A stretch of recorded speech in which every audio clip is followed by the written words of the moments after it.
Support WrestleTalk! Give us a subscribe.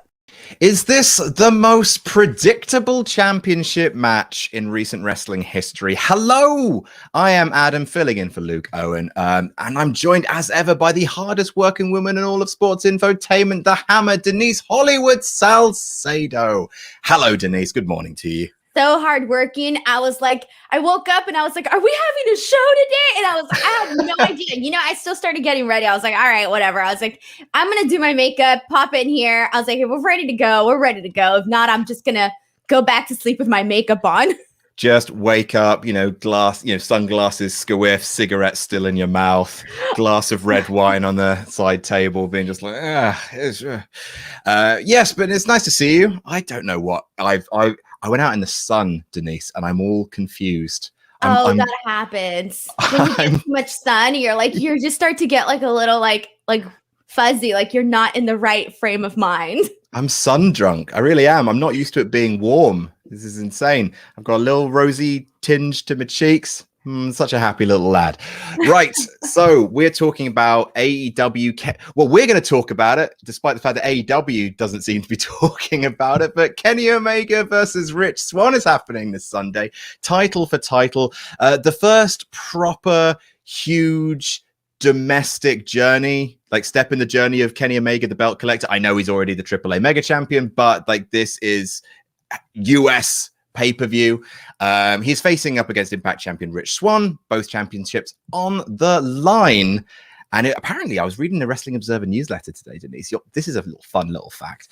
It'll only be the second time on US live pay-per-view that a match with world champions of two different companies will be facing off with both belts at stake. And the other one was Super Clash 3 in 1989. It was Kerry Von Erich versus Jerry Lawler. It was world-class championship wrestling champion versus the AWA champion, with Jerry Lawler winning by blood stoppage. Point is, AEW doesn't seem to have promoted this at the last minute. Does that mean that we are either not going to get a satisfactory finish, or is this indeed the most predictable championship match in recent history? Does Rich Swann have a chance in hell?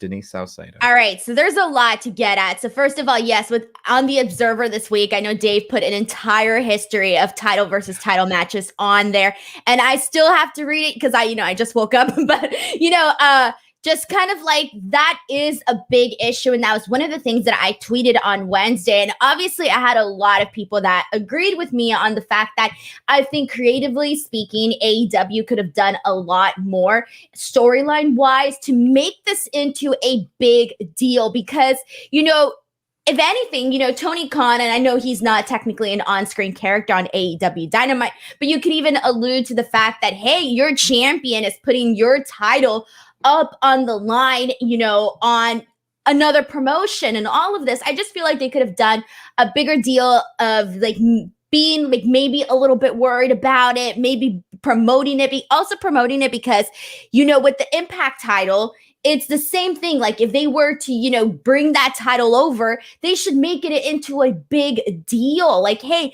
it's not every day that, like you just said, it's not every day that we have a title versus title match here in the United States. It's something that's done more often so in Japan. So the fact that we're having it here for the second time since 1989. I wasn't even born in 1989. Should tell you what a big deal like this should be. But unfortunately, because, they didn't really make it into this big deal on AEW, I do feel like it is going to be pretty predictable. And I'm like, at least let's have fun with it. Let's be creative about it. Let's add a little something to it. Let's get a little stressed out. Maybe what if this happens? What if this doesn't happen? And no matter what, all parties involved are going to look good at the end of it if it would have been played up a lot more. AEW is going to look good. Kenny Omega is going to look good. Like, I just feel like they could have just thought outside the box a little bit more to make it a little bit more interesting. And I get it because some people were like, oh, well, maybe they just don't want to promote, Impact Wrestling, this and that. And I'm like, yeah, I get all of that, but at the same time, it's like, dude, like this is a creative angle that they could have done to really, really make it mean something so that when Kenny Omega does win, that win matters even more and not just to the, internet wrestling community that, is keeping up with this sort of stuff. So to the masses, it could have meant a lot more, I think, had they actually made it into a bigger deal. Absolutely. I think it was Charlotte Flair's dad who once said, to be the man, you have to beat the man.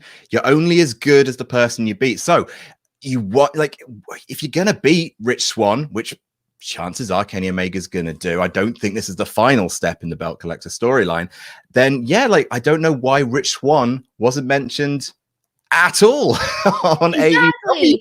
And you just said it, like you said, to be the man, you got to beat the man. All right, great. So then, down the line, whenever they have, their next guy in AEW, who beats Kenny Omega, it's going to be an even bigger deal. Why? Because you beat this guy who, is, again, the belt collector, so-and-so. So yeah, I agree with that. There's a lot of benefit to just promoting one storyline that could even help down the line. The butterfly effect. Yeah, I mean, it's surprising as well, considering obviously like Tony Khan and Tony Schiavone, like they did these promos on Impact, which a lot of people really, really enjoyed.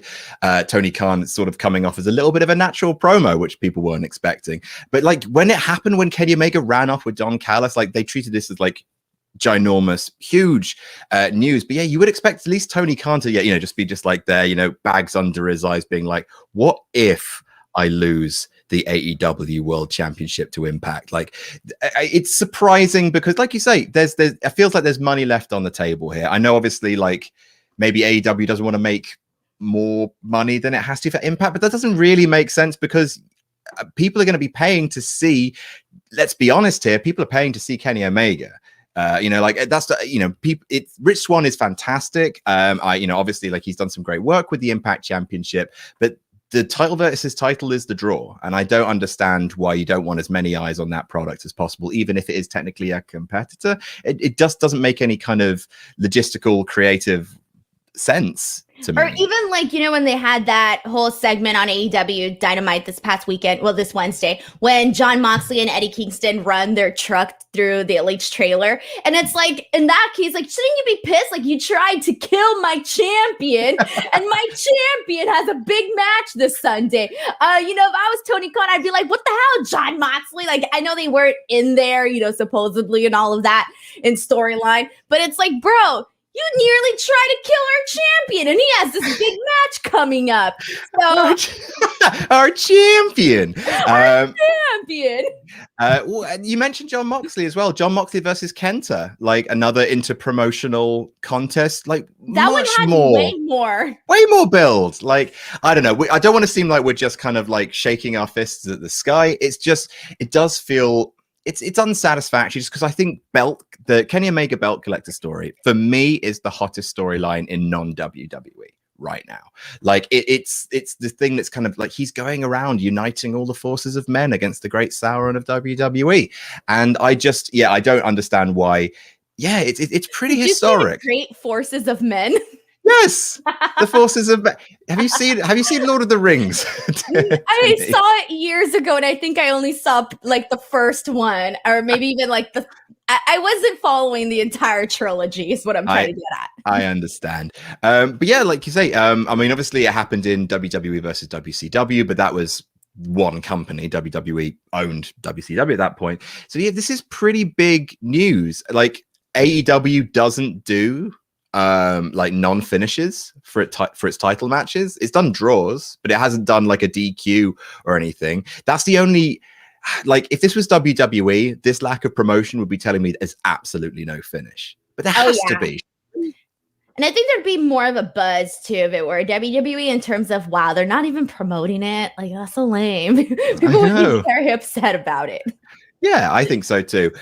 So obviously, like, yeah, you personal prediction from Denise Salcedo, putting you on the spot, is Kenny Omega going to be Impact and AEW World Champion come Sunday? Yeah, I think anybody that is betting otherwise has a lot of courage, and a lot of courage. So yeah. That's fair. All right. Well, we'll hop into our Ultra Chat to see what people think about this topic.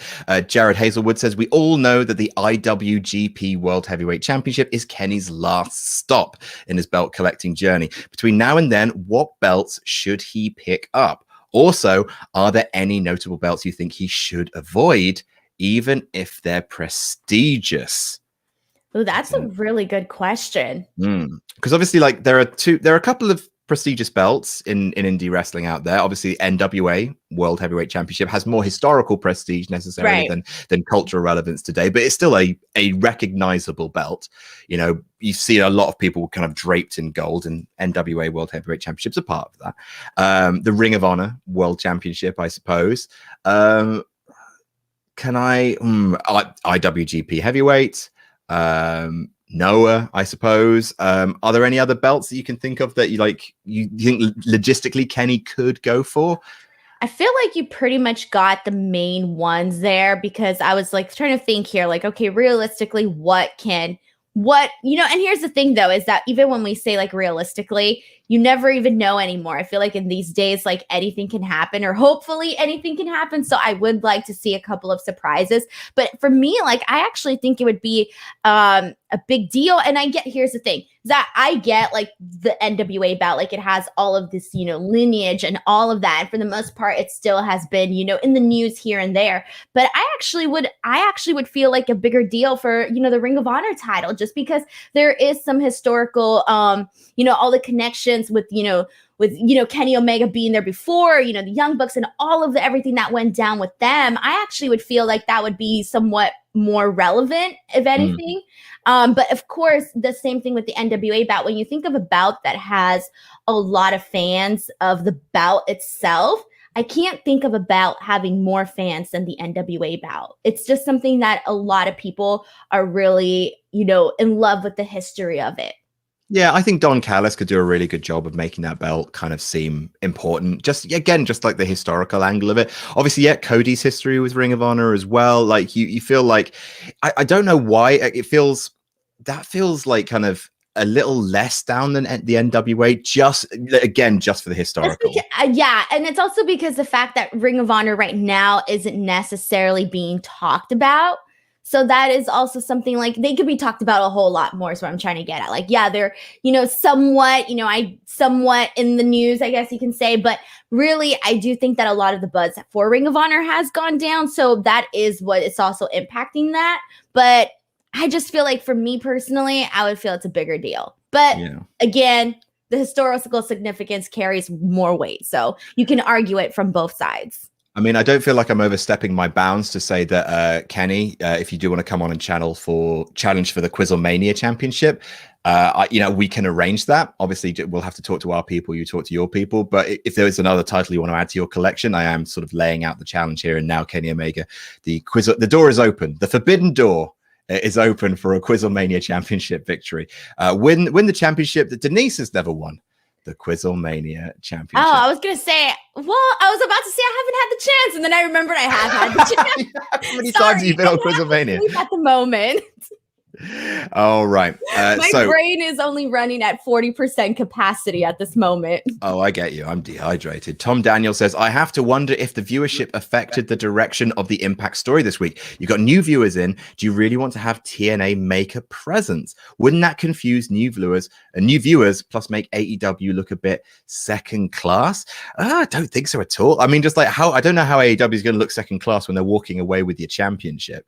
I think Kenny Omega is going to win this one. Yeah, it's just going to mean that much more. So if you hype these people up, for the people that don't know or don't follow Impact Wrestling, if you hype them up and make them a big deal, and then people are going to be like, all right, I guess they're a big deal, right?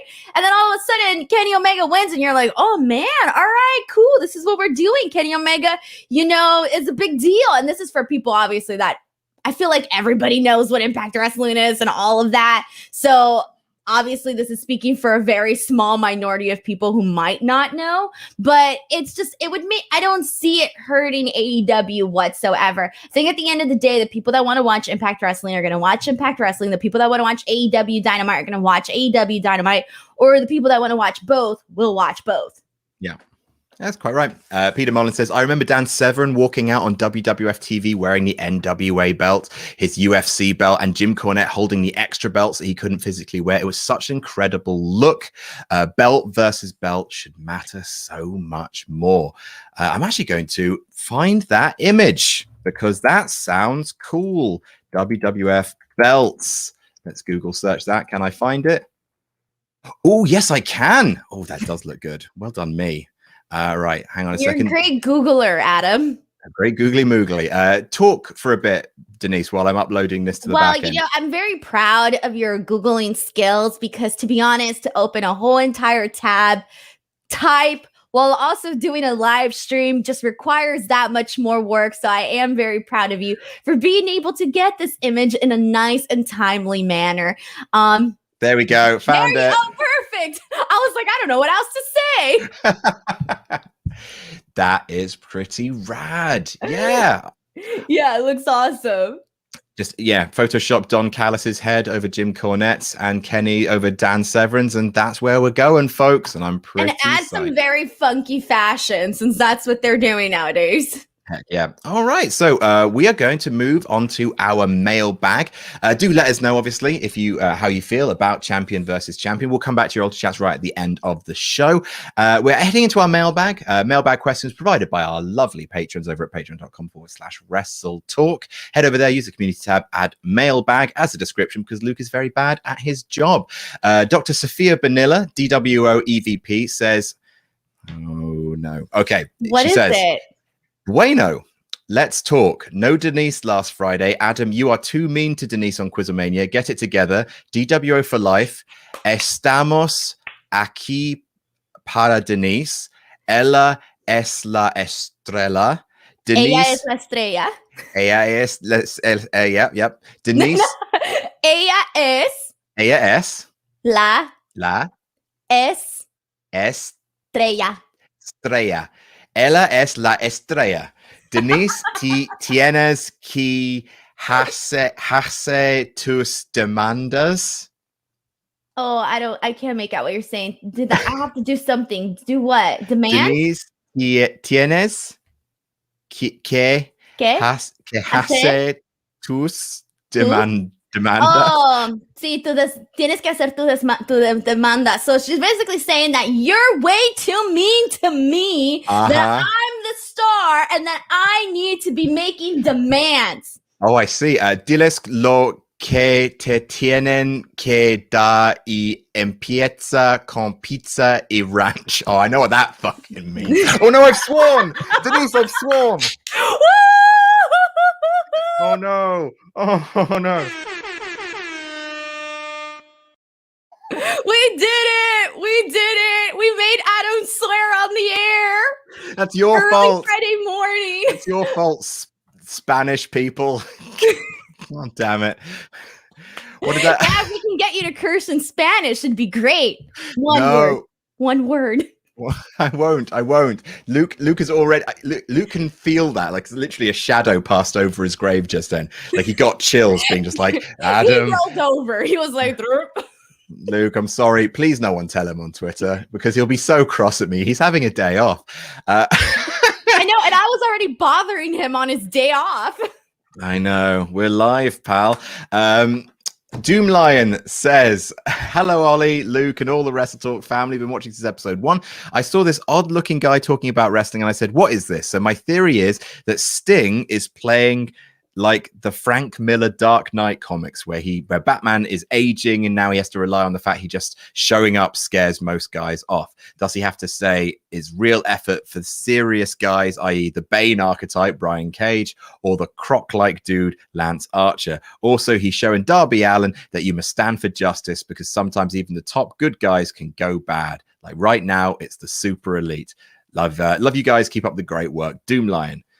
I actually like, I really like that comparison. Just like Sting is this like, aging gunslinger kind of relying a lot on his legacy. Obviously he can tool up when he needs to, but he's sort of training this army of like little stingers. Like, I mean, we've already talked about the fact that Darby Allin is Sting's son.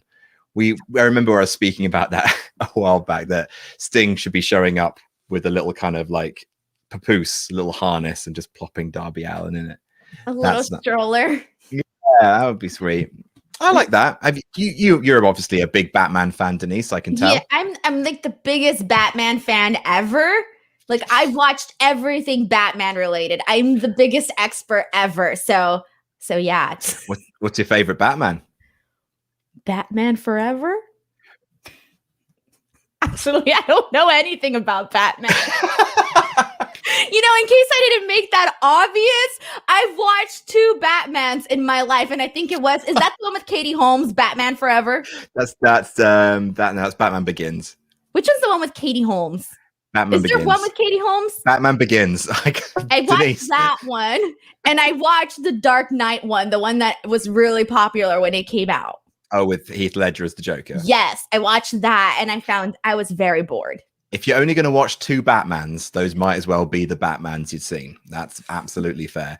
Ronan C says, remember when spirits were high after night 1 of WrestleMania and a lot of the wrestling community seemed happy? Good times. Why is it that the most powerful man in wrestling doesn't actually seem to like wrestling? It makes him money and occasionally seems to make him laugh, but so much of what he dished out feels like he doesn't really care about the product.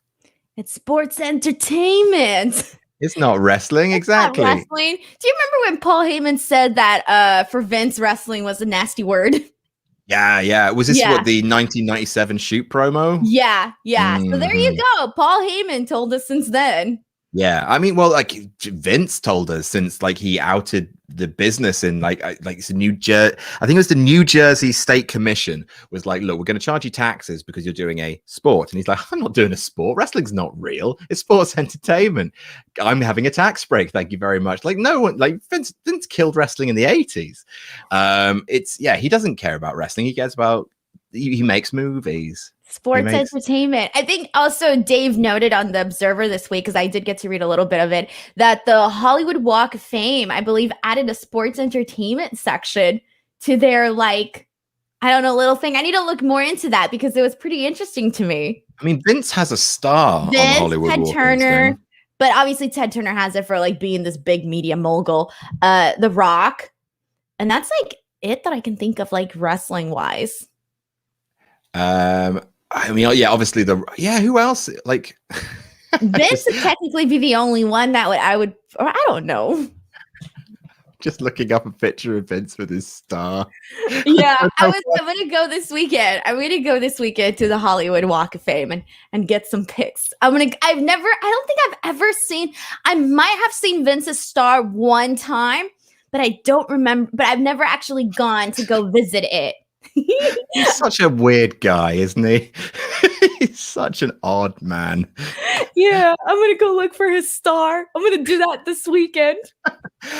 Joseph Graham Jr. says, first time writing since joining, had a thought with AEW hitting 1.2 million views this week. Do you think AEW viewership will eclipse Raw? Not sure they will reach SmackDown levels anytime soon. Heck, yes, I think it's only a matter of time. I think it might happen this year, like in the next 12 months. Yeah. I think so. Like, I think partly just this narrative will form that Raw versus Dynamite. And I think that is the success. That's the actual narrative worth having. It's never been about Dynamite versus NXT. Like, I want to see Dynamite beat Raw. And because that will, like, I just want something to affect change. I feel like that is the sort of thing that sets alarm bells running when their flagship show beats your flagship show, and I do think they can do it for sure. Like what's Raw been? 1.7, 1.8? I think this actually past Monday was 1.9. Okay. Oh, that's something to celebrate. Yeah, and it was a terrible episode of Raw, like really bad. It was even worse than Raw after Mania. So at least in my opinion, it was. So I mean, look. My whole thing is, if there's people watching wrestling, that's really what I care about. Because if AEW were to beat Raw, in my opinion, that would say that there's still more interest in wrestling, people actually giving it a chance versus there being no interest at all, and them just like rinsing and washing like the same fans that they already have. So if AEW were to garner like this more like newer audience, for me it would be more exciting because it's like, okay, people still have interest in wrestling, and the reason why they're not, the Raw ratings aren't going back up to your 3 point something, 4 point something, 5 point something numbers is not necessarily because people aren't interested in wrestling, but because they're just not interested in the product. So it gives me hope that if the product is good, that people will come back, because right now I'm thinking like, what exactly can they do to really get those numbers back up a lot higher? And I'm just not talking back up a little bit higher. I'm talking back up a lot higher. And right now, to me, like, I don't even know what they would be able to do that at this moment. Yeah, and that's the thing is, like, for me, like in most recent memory, 1.5 I think is the lowest Raw rating. Like recently, I think that maybe the lowest ever, which has been recently. And like 1.5 up from 1.2 in AEW, that seems doable, doesn't it? That seems like one Shaq booking away from peak. Like, and I think we are getting into the point where, like, yeah, AEW's highest getting neck and neck with WWE's lowest, and WWE is circling its lowest right now. So I think it could happen, and I want it to happen. I'm excited to see how Blood and Guts does. Yeah, exactly right. The Poet's Poet says, first of all, I thoroughly enjoy the anti-chemistry between Adam and Denise. What do you mean? The anti-chemistry? We've got great chemistry. We don't agree on anything, but we could have a chat. That's fine. We're not. I think I saw somebody, I don't know. I think I saw somebody on Twitter talking about that too. And I was like, I feel like Adam and I had a good show. We just don't have anything in common. No, you know what? I will say this. You never know. We actually might have the most in common. Not necessarily in terms, look at your face. Your reaction said it all. You were like, oh, hell no. I don't want to have anything in common with Denise Salcedo. Well, do you know why? Because Luke brought up a thing to me, which I didn't mention last week out of sheer common courtesy. He mentioned that you are a fan of a particular WrestleMania that is particularly maligned by certain people, including myself. He said that you were, and I don't want to use his exact words, but a gigantic WrestleMania 32 mark. I did enjoy it. I was there. I was there too. I tend to enjoy things more when I'm there. Sue me for having a good time. I will. Give me your lawyer's information. You should know, though, I never watched it like on like the network afterwards or anything like that. Like I never rewatched it. So I have my memories like from the event. You don't have to ruin it for me. I paid good money to travel over to Texas, pay for my hotels, pay for my flights and all of this. Look, I'm just saying, come back here and be like, nah, I didn't enjoy it. Look, Denise, I just don't want you to go into the sunk cost fallacy of being like, well, I've spent all this money, I have to enjoy it. You need journalistic integrity, Denise. You work for the Wrestling Observer, Denise. You need. I had a great time. What do you think of the main event, Denise? No comment, but I had a good time. Look, at the end of the day, all I remember is my good memories. All right. That's the important thing. I'm glad you've got some good memories. That's the important thing. All right. First, I was back to my point though that I was trying to make is that I feel. You know what? And now at this point, I now don't even care anymore. But I was going to say, I feel that you and I have something in common. And you want to know what that is? We're both very, very strong with our opinions. You feel very strongly about something. I feel very strongly about something. And I don't think that either parties are going to budge. Absolutely. We have our passion in common. So now I can breathe a little bit. So the mailbag says, first of all, I thoroughly enjoy the anti-chemistry between Adam and Denise. As a fellow male Swiftie that is Adam's age, my question is mainly for Denise. Which Taylor Swift song could transition into an entrance theme for a wrestler, and which one? For example, I would like if Becky came out to The Man at least at WrestleMania 35 or 36. Yes, well, that would be a good pick because of the name. I actually think Ready for It and Bad Blood are more of wrestling-esque songs. Team Bad Blood? Is that what you're thinking? No, not exactly. It can come out just for like a regular anybody. Oh, okay. Fair enough. I'd love it. It's a good song. Have you heard it? What? Yeah, Bad Blood. Yeah, get Triple H walking out to it. He'd love that. Special entrance Triple H, because his entrances are all really cool. Yeah, we got Bad Blood, and he can come out with Stephanie, and it'd be great. Be wicked sweet. Adam, have you ever liked anything that people didn't like? I feel offended by the fact that I can't enjoy a WrestleMania. I'm offended. I like plenty of unpopular things. I like wrestling, for example. That's true. Thank you very much. You know what? However, like, let's say I liked WrestleMania 32, like 50%. And now like it's 70% more out of spite. Wow. Okay. Contrary. Out of pettiness, Right. I'm going to like it a lot more now because I'm not meant to like it. Oh, a true fan. I Yes. see. Illy Hyman. Go back and rewatch it. Wow. You've really showed me to throw 5 hours of your life down the drain. It's like, I'm going to I enjoy love this. this event. Illy Hyman says, brand new member of the SWAF Nation here. I was the one who sent you and Laurie those Magic the Gathering cards a while back. My question was, what do you think are the best names for finishers? Not necessarily the flashiest or most brutal moves, but those that simply sound the coolest. For me, I think Pete Dunne's The Bitter End has to be the coolest name for a finisher ever, followed by Roderick Strong's End of Heartache. Also, have you ever thought of a cool name for a finisher? Me and my friend made up a game for this. I came up with The Future Endeavor. Very nice. Oh, that's a good one. End of Days is a really good one. Widow's Bell is really, really good. Are you gonna make fun of me if I say the Code Breaker? No, Code Breaker's fine. Code Breaker's fine. I'm afraid to give my opinions now that I know that you and Luke talk shit about me behind Denise, my you back. swore. Denise. And I don't feel guilty about that. Luke, hear me out. You deserve that swear for talking smack about me behind my back. Oh, no. Oh, Now we were friends, Luke. Who knows what else you guys say about me when I'm not there? Man, I can't wait for next week when Luke's back. Yes, he ditches me. Literally, I have not ever taken a week off from this show. Luke has taken several weeks off, and then he goes and talks smack behind my back when I show up each and every single week. No, this won't stand. Yeah, he doesn't have the passion that we do, Denise.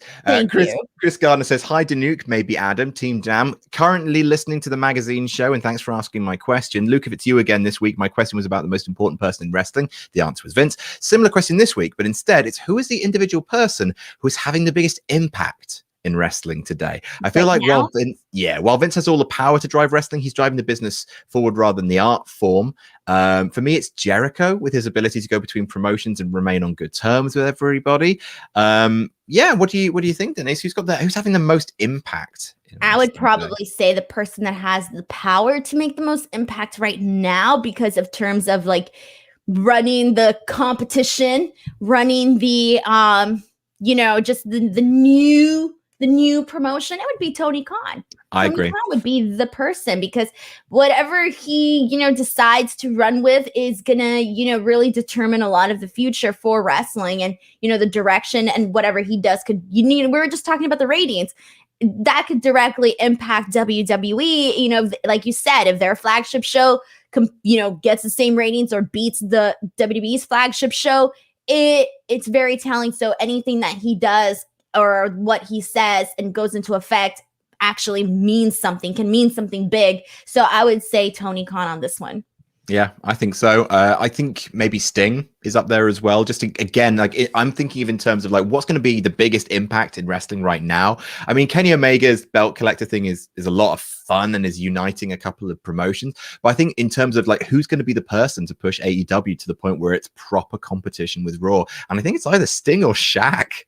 It feels. I don't think so. I feel like Sting, unfortunately, they really made him seem like just anybody instead of keeping him like a special attraction. So I almost feel like a lot of the hype for Sting has gone down because we're just seeing him every week come out and he's, just doing the same thing for the most part. And then Shaq, like up until the actual match, no, I don't feel like a lot of people really cared about what he was doing, like these promos that he was cutting on AEW. It wasn't until the actual match that was perfectly fine, where I felt people were actually enjoying themselves. But in terms of like getting viewers, there's still people that are obviously interested in both of those parties. Yeah, for sure. I mean, I just want to see AEW do well. Jamie Bowden says, hi, Team Danuke. Hope you're both well. New pledge hammer here. So just want to say thank you for all your awesome content here. Now I feel bad. You gave your ideas and I was like, no.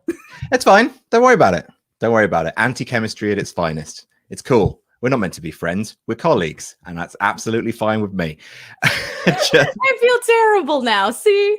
Good. It's great. It's a great feeling. I'm happy. You could use that channel that rage into a really fun WrestleMania 32 watch party. Invite your friends round. They'll hate it too. My question is, Jamie Bowden says, my question is, AEW and Impact's partnership that we've seen for a few months. So far, it's mainly been revolving around Don Callis and the Good Brothers and Kenny in Impact, which has been great. However, what do you think about having some sort of interaction between Jon Moxley and Sami Callihan? I think they're both cut from similar cloths and both from Ohio, which I know Sami's big on. Maybe Sami comes in and aligns with Mox and Kingston in AEW. Have a great day, jam that jam. Yeah, I mean, I would like to see more. I obviously like... We've seen the Good Brothers come in several times. I do think it needs to kind of be a bit further down the roster. Like you don't want it to just be the elite having fun with each other, you know, or like the stars of being the elite having a good old time. I think it does need to go a bit further down the roster because there's a couple of really, really intriguing matchups that you could have. Any that kind of like ping out for you, Denise? So for me, it's more of, and I said this right at the beginning when this whole thing first started, is that I really do think that they should bring in a lot more of the younger AEW talent to go in and work with some of the more, seasoned workers over at Impact. I think that would probably help out a lot of people. So I would probably say I would want a little bit more of that. Versus it doesn't always have to be, your main stories like with Kenny and Rich Swann and all of that. I feel like you said, they could go more down the card and just get, just more work for, a lot of the talent that maybe doesn't get on AEW Dynamite each and every single week. Especially in terms of tag teams. Like if you're talking about like the best tag teams in the world, like Impact has some great teams, and like you just want to bring people over and have a couple of just like multi-man kind of, maybe even just like spot fests, but just like where people can just like come in, get their moves over, get their name over. And again, it's just another reason to tune into Impact. And if, if Kenny Omega is the Impact champion, that helps AEW. So just like you help each other to get along. Anyway, Chris Lilly says, hi guys, just want to ask, what in many years to come when Alexa Bliss is introduced into the Hall of Fame, would you remember her for? What is her legacy? In my opinion, it would be versatility, character work, promo, solid in ring, stout advocate for body confidence and mental health. I mean, what do you think Alexa Bliss's legacy will be? I mean, I don't think necessarily her in-ring stuff, but just the fact that, she's a hugely effective character. I always, like, even from NXT where she was the heel manager of Blake and Murphy. God, I remember Blake and Murphy. But even then she just was giving off these like Trish Stratus at her peak, like kind of TNA manager vibes. Like she's just amazing. Like she's just got that kind of sass on her face. And I think that Alexa Bliss is just, she's one of the kind of the finest characters that the women's division has had for a while. And I think that may be her legacy. But what do you think? Alexa, but I was going to make a joke. I was going to say it's going to be Lily. No, but no, in all seriousness, though, I really do have to agree with that, because even prior to like everything that she's been doing now with The Fiend, you already saw the personality that she brought, like even to like the Little Miss Bliss stuff, like all of that she has done when she was, Raw champion for quite some time. I really enjoyed her as champion. And that was my favorite version of Alexa Bliss, because I felt that as a viewer, I connected to her in a way where I thought, oh, this is somebody that I want to root for. Like, she's cool. And I get it. Like, I just really liked what she was doing then. And I kind of wish that they didn't end it so soon. I do wish that we got to see that version of Alexa Bliss again. And hopefully I think we will see it down the line once this whole, creepy voodoo, whatever the hell this Alexa Bliss is. Once this is done, I do hope to see more of that. But at the same time, I have to agree with our Patreon person, because it's like, okay, she does have this versatility, and no matter what sort of phase she's in, she's very good at just whatever it is that she's delivering. All of her promos she's good in. And she's not, she's not like Natalia in the ring or something like that. But she was the lady you went for, huh? I was trying to think of somebody that was technically great, but in terms of she's not a superstar. She's not like Natty. No, I'm talking about like in-ring wise, but she's certainly not meaner than Tamina. Come along now. In terms of her also being in the ring, I do think I do like her work and all of that. So I would actually say like Alexa Bliss really was one of my favorites for a very, very long time. Sadly, the effect has gone down. But. Yeah, I think the repeated kind of blood in the mouth and obviously seeing the little weird little haunted Denise Salcedo doll on the swing, like that has affected things in some ways. But like we can only hope that, you know, they're going somewhere with this. One can only hope. Weasley in 65 says, greeting Adams and Denise. I'm going to preface this by saying I'm not defending WWE here. All right. So I've got a feeling that something, a hot take is incoming. They had no need to release the talent after so much profit. But if I may play devil's advocate for a bit, WWE releasing talent after Mania isn't a new thing. This can be a good thing for many of them. The Iconics can go be a mainstay of any women's division. Mickie James can go have one last run anywhere she wants. Put Tucker on Elevation, have him grow a new character and brand. Even Joe, who I feel like suffered from a case much like Macho Man when Vince didn't want to clear him because of injury. He'll be cleared by any company and can dominate once again. Again, I don't want to sound like I'm defending WWE, but if they weren't going to be used anyway, what's the point of hoarding them when they can go work anywhere else? Jam that jam, and I look forward to Quizzlemania 32. I think generally people is just like, you know, it's their livelihood. It is, you know, WWE does pay a fair bit more than a lot of other companies, and obviously some of these people do have families and mortgages and all that jazz. I think we covered a little bit last week when we were just like, yeah, the complexion isn't quite as grim as it was last year because there is a lot more competition for people to work at now. I think it's just the optics of WWE doing this every year and like being just like, well, we have to cull certain members of our behind the scenes and on air talent in order to keep that stock price, you know, because we're entering the new part of the financial year and we want to give ourselves a little bump. And it's just like, I think it's the fact that it just seems like you are playing Monopoly with people's lives. That is sort of the kind of impression it's given off by the company. So I think that's generally what people are grossed out about. But am I missing something, Denise?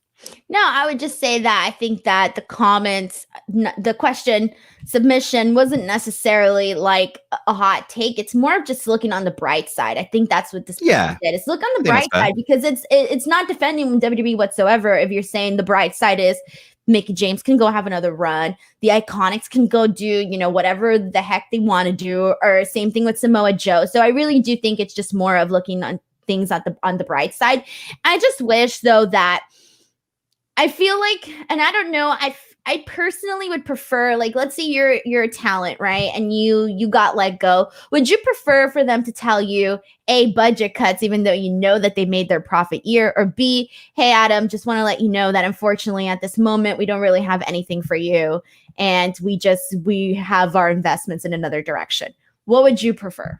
You want people to be honest with you. You want to be just like, look, we release you to go and fulfill yourself creatively in other places.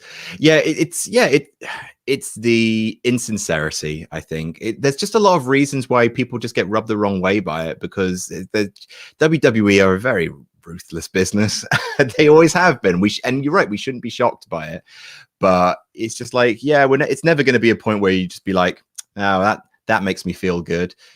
It's just, people are going to respond like this, especially when people like have a real genuine emotional connection with some of these people. Like Samoa Joe was all over the product.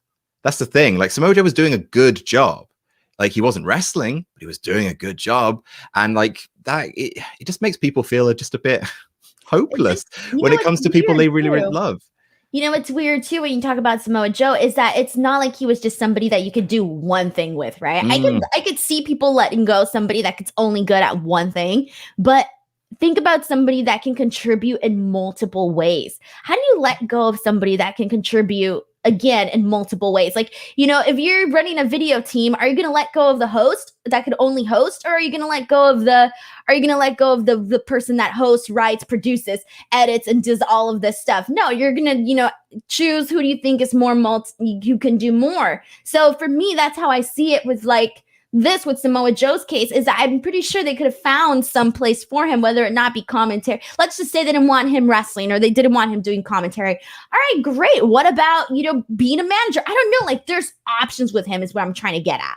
Yeah, the guy's got decades of experience with not just wrestling, but live TV wrestling. Like, he's the sort of figure who literally, and we mentioned this with Mickie James when we talked about it last week, just like the value is not just in seeing them on camera. It's the value is in having them backstage as an anchor for the locker room, having them imparting lessons, having them producing matches, having them agenting finishes, like use their expertise, because otherwise another company's going to do it. And I think probably AEW, I mean, who better than Samoa Joe to bring in to give a lightning bolt to your product, especially with the fact that he can be called Samoa Joe. He owns that name. So yeah, I think it's there are some things that are just baffling that you lose.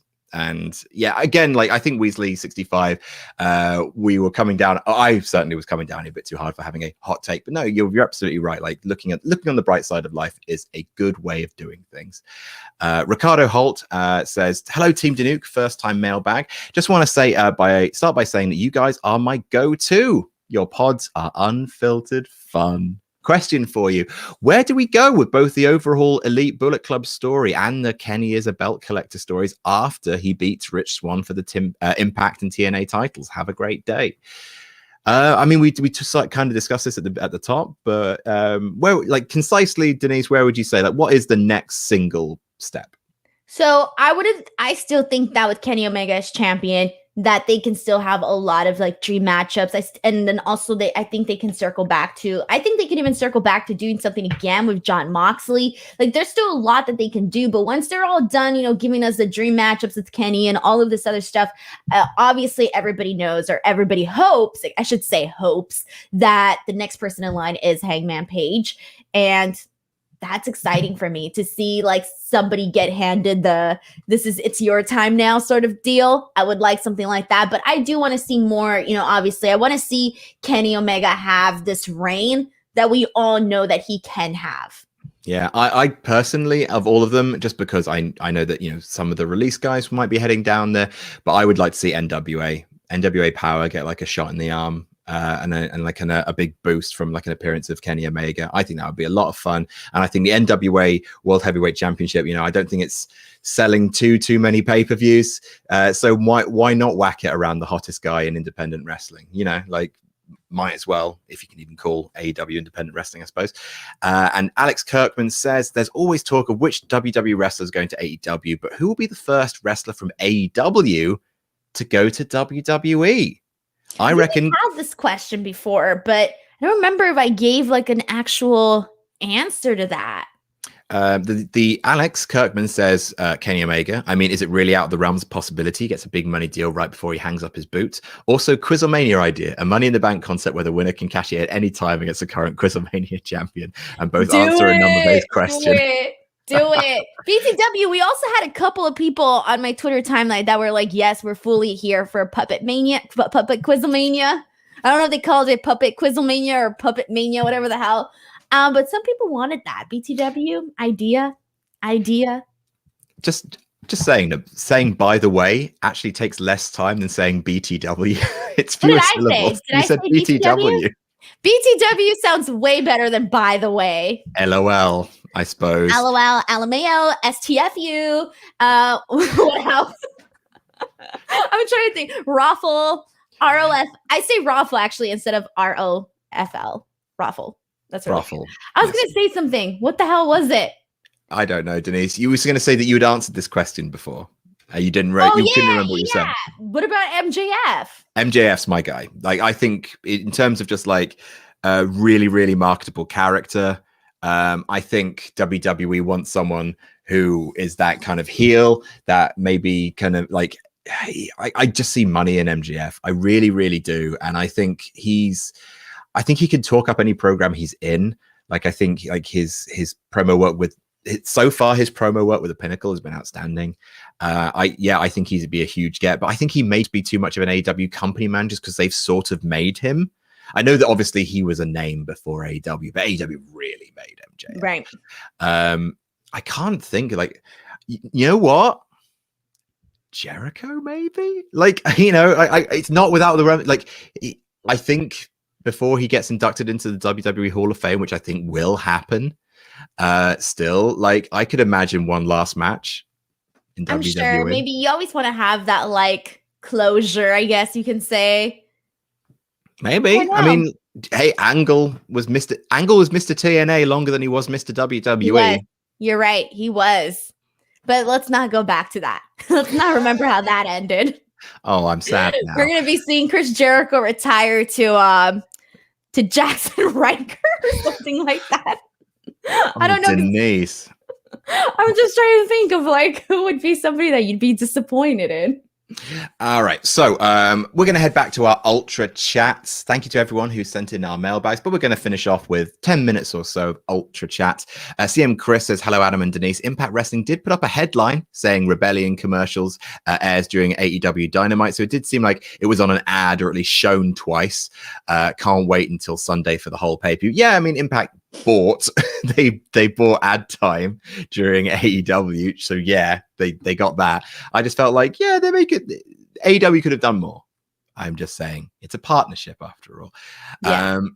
Matthew Makovsky says, hello, Adam and Denise. With Rebellion being this Sunday and Kenny maybe not having a direction for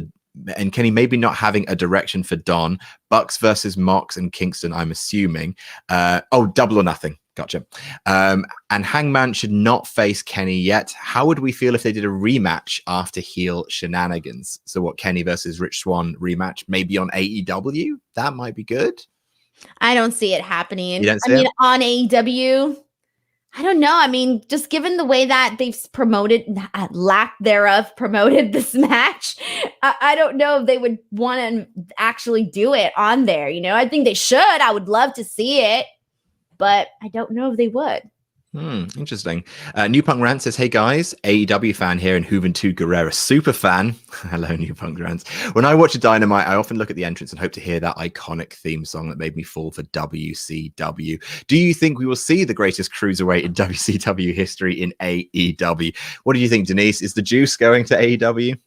I don't know. I actually just spoke to him on the phone like 2 weeks ago. It was really nice to kind of like catch up with him because we worked like a couple of shows together, like 2 years ago. Oh, cool. But it was just nice to kind of get in contact with him again. But I don't really have anything to say other than it was nice to talk to him.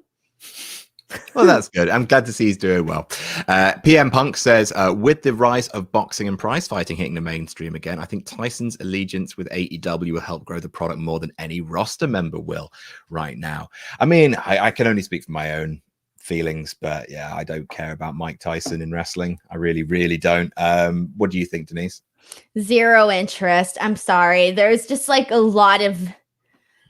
I don't know. Like, there's a lot of celebrities that are celebrities, but that aren't celebrities to me that I'm enough to get excited about. Like there's the celebrities that's celebrities, but then there's like celebrities you get excited about. Like, I don't get excited about Shaq or Mike Tyson. Like, those are not my celebrities that I get excited for.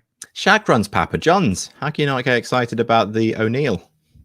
Just, I don't get excited.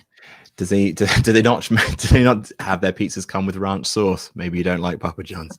No, they do. They promote it on their commercials. Do they? Yeah, I'm pretty sure they do. I feel like every pizza commercial does now that I think about it. I've seen so many. I don't even know which one belongs to which company anymore. America's weird, man. Hello, donated some money. It says, had vaccine dose 2. Woo, but pain. I stopped watching Raw after the journalist... Khashoggi. I stopped watching Raw after the journalist died. I was just like, what? I was like, Khashoggi. From Saudi, the whole Saudi Arabia thing? Yeah. Steph brought up dismemberment and face Ronda called fans millennials complaining in their parents' basements. When have you / would you stop watching a wrestling show? I've stopped watching wrestling at least twice in the past. I stopped watching in 2002. 2003. I think that was just because life got in the way. And then I stopped and I joined back and then I stopped watching again in like 2007, 8 because the product was really bad. And then I came back in 2011. How dare life get in the way of you watching wrestling? Exactly. Yeah, I think it would probably, because I stopped watching when I was in college for a bit. And then again, life got in the way. Actually, more like homework got in the way. And then trying to think. I feel like in the future it would probably just be like if my life went down a different direction where I was like, you know what, I'm done. And I decided to do, I don't know, God knows what. That's fair. Wilson Simon says, Denise, I was also at WrestleMania 32, and even I have never seen the main event match. I left early to beat the traffic, but I stayed for Roman's entrance just to boo him. Okay, look, I never leave early for anything, okay? Like, I stick it out. I paid my money. I'm going to stay there. I got my money. I paid my money, so I'm getting my happiness. Actually, matter. I think there was a guy that was asleep in the crowd, and I'm pretty sure my fiance pointed it out, if I remember correctly. Because it's, you know, those things where you start looking around, you start looking to see what people are doing. But yeah. I still enjoyed myself, Adam. I believe you, Denise. I believe that you willed yourself to a point where you believed you were having a good time. I had it. Actually, I was really terrified, to be honest, because it was, what's the name of the stadium? Is it AT&T Stadium? No, yeah. Arlington Stadium. It's AT&T Stadium, right? AT&T, yeah. Okay, yeah. So that stadium was like brand new, and I had never, or arena, whatever. Yeah, stadium. Okay. Ignore my story. The point is that I was scared because it was so high tech, like the ceiling and everything. And I think they had like this big thing in the middle. I don't even know. But the point is that I was scared being in there. I was afraid that the whole building was going to like fall down. And my fiance was like, Denise, this stadium is so expensive, this and that. He's like, you ain't going to die in here. And then when they were doing the fireworks, I was kind of nervous being like in that entrapped area. The point is I was nervous about the whole structure. I don't know why, but it was giving me the creeps. So like, I like to be in open spaces. So you had a good time, not because the show was good, but because you didn't perish. Well, that's fair. You know, like I can understand. And we were sitting behind the stage too, so I was like nervous. Oh dear. So Anonymous says, some want Sully on Quizlemania, some want puppets on Quizlemania. I want Sully with the puppets on Quizlemania. A lot of people asking for Sully, which is really, really nice. We'll get Sully on Quizlemania at some point, I'm very sure. Sully's someone from No Rolls Barred, Denise. Someone who appears. He likes board games. You'd hate him. Okay. Yeah. Oh, thanks. You're already telling people I hate them. I don't even know the guy. I mean, we could be best friends, and now this friendship will never have an opportunity. You know what it is? You just don't want me to have your friends. You want this Sully person to only be your friend. When in reality, he could be my friend too. Stay away from him. He's I'm going to go find him on Twitter and befriend him. No, don't do that. He's my friend. You see? I'm not even allowed friends. It was in your WrestleTalk contract. You read it. Brian D. Boyd says, Adam, aren't you glad you don't have to review Raw every week? Denise, how is your mobile gaming addiction going? And what's the panel's favorite one-on-one match with no special stipulations ever? All right. What was the second part? How's your mobile gaming addiction going? No, the second part after that. Oh, what's the panel's favorite one-on-one match with no special stipulations? Oh, okay. Well, my game addiction at the moment is getting better. I've only spent $3 instead of $60, so the price has gone down. Oh wow! Are you one of these whales that the mobile gaming community is talking about? Yeah, I was addicted to some game, and I'm a little bit addicted. The addiction has gone down. Was it Raid Shadow Legends? No, it was a furniture game.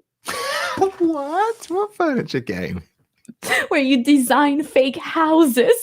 Denise. And you buy furniture to decorate the houses.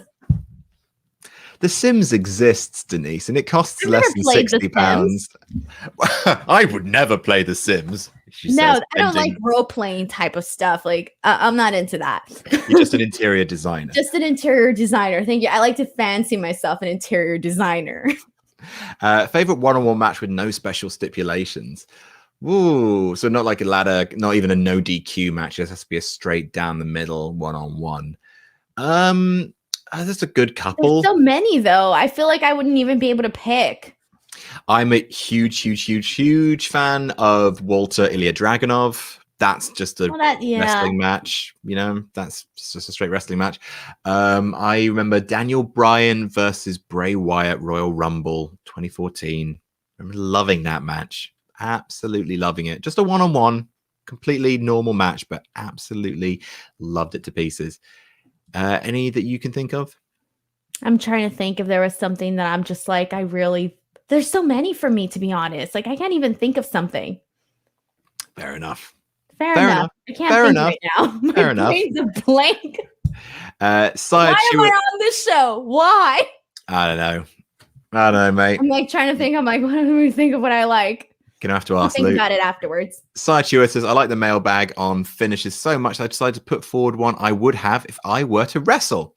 I've always loved submissions, so I would have a crucifix rear choke called the drawing block, because medieval stuff is cool, I think. Much love, Jam That Jam. Oh, that's nice. HCB says, hi guys, my question is, what's your biggest wrestling pet peeve? Mine is heel versus heel matches / storylines, Hurt Business versus Retribution, because it makes no sense from a fan perspective, as in theory they would want no one to win. It's just confusing.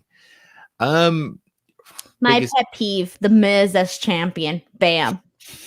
Done. Well, something that you and Luke agree with, for sure. Damn right.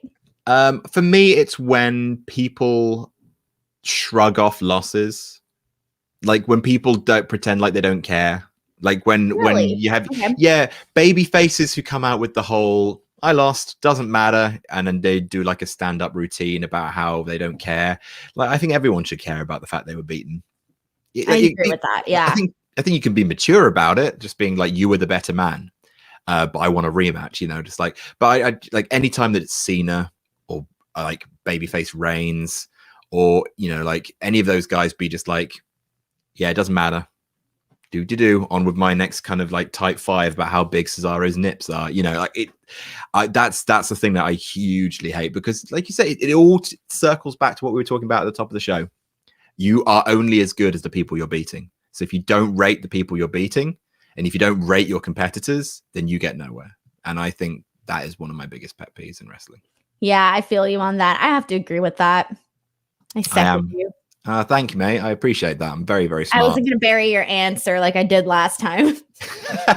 Yeah, I remember that. No, I don't think so. Okay.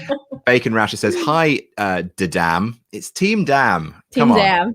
Shame we have COVID. Would love to see Kenny versus Ospreay for the Rev Pro title in London. Would love to see AEW in London, hopefully someday. Almost definitely someday. Question for Adam. Which 4 out of 5 AEW stars, which 4 to 5 AEW stars would you like to play a board game with, and what game? Oh, that's a fun question. I would like to play with people too. I'd like to play Scrabble with MJF, Kenny. With MJF, Kenny, Darby, because I feel like he'd pick out some interesting words. I need 2 more people. Who do I want? Death. Hangman Page. I'll add him. And I'm going to play Monopoly with Matt Hardy. Money, Matt Hardy. Very, very okay. Fine. You got the branding in there. Very good. God, who should I add for my 5th for Scrabble? Do you have 5? Kenny, Hangman, MJF, Darby, and Matt Hardy.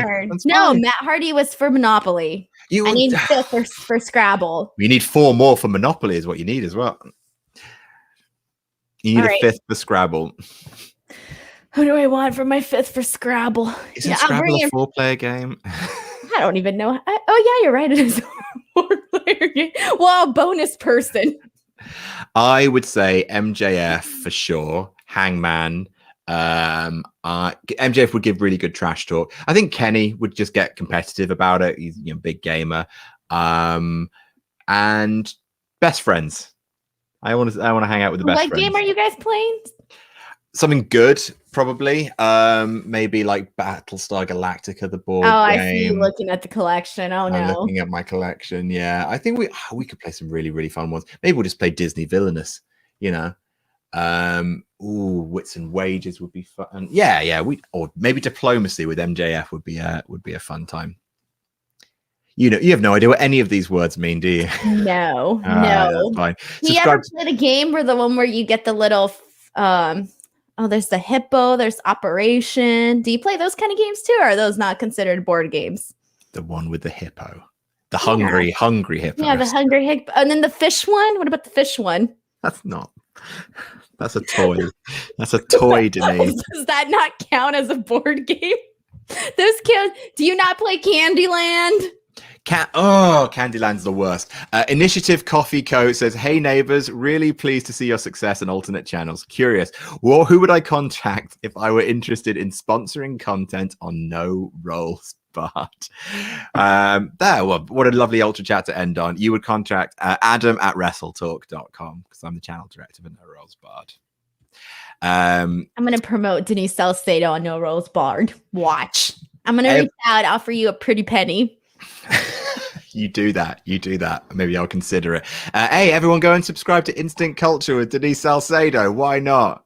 She works hard. Go subscribe to Fightful. She's over there. Go subscribe to us at WrestleTalk Podcast. And go subscribe to No Rolls Barred, Denise's favorite YouTube channel in the entire world. You know, people have been asking that they want to see me on that show. That should tell you everything on your channel. It should tell you everything, Adam. Book it.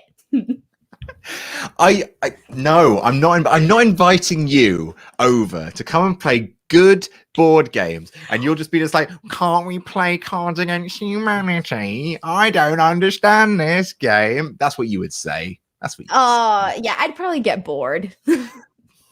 I'm just there for the chips. You guys do eat while you play, right? I mean, obviously what you eat when you play a board game, you definitely don't want to like Cheetos or anything that kind of soils your fingers unless you have really kind of like really robust card sleeves, but like they're quite expensive for me. I use Dragon Shield card sleeves, like the kind of the matte ones on the back, which kind of like you can have like kind of Cheeto dust on there, but like with wings and like barbecue, anything with like a sauce, like you want to really be careful, Denise. You know what I mean? Yeah, sure. I mean, I just figured you use one hand to play, one hand to eat. I don't care. You can eat anything when you're playing board games with me because I'm fun. Yeah. You want to eat a burger over my board game? Sure. You'll ruin my board games. All right, we're going to say our goodbyes. We love you very much. Not as much as Luke loves you, but he's not here. But Luke will be here next week with Denise, and Denise will be taking Luke to task about all the horrible things that Luke has been saying about her behind her back. So tune in for that same time next week, 4 p.m. live, only on WrestleTalk Podcast. Subscribe, do all the subscribes. Bye-bye. Bye-bye. Bye-bye-bye. Bye.